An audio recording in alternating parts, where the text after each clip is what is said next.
You're now watching The Walk Daily. Today in news, Governor Sununu in New Hampshire signs the bill that'll start the committee that will look at what looking at weed looks like. And that's great news for New Hampshire because right now they don't have anybody to look at what looking at weed looks like.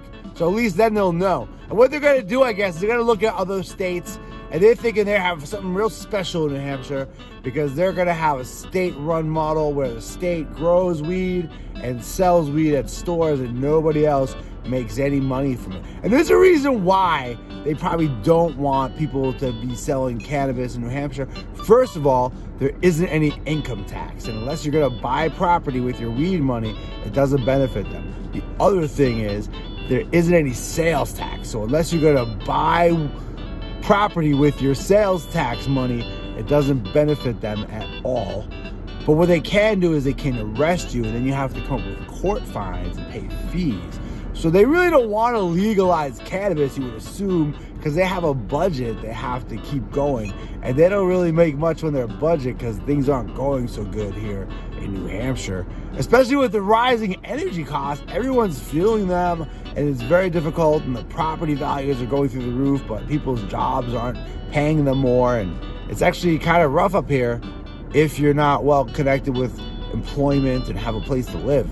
You know, a lot of folks actually aren't doing well here. So good news that New Hampshire's not really trying to help anybody out, except that the state can now sell alcohol and weed at the store. And they're assuming that alcohol is like cannabis, so they're going to sell cannabis too. Because, you know, alcohol and cannabis are the same.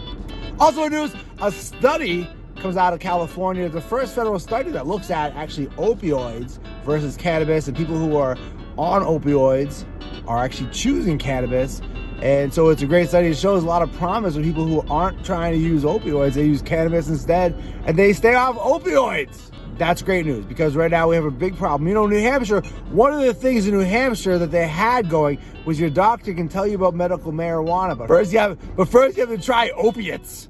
So they want you on the pharmaceuticals before you make any cannabis decisions, pal. That people who are on opiates prefer to use cannabis sometimes, and when they're able to get cannabis, they use less opiates. In fact, less people will use opiates if they have access to cannabis.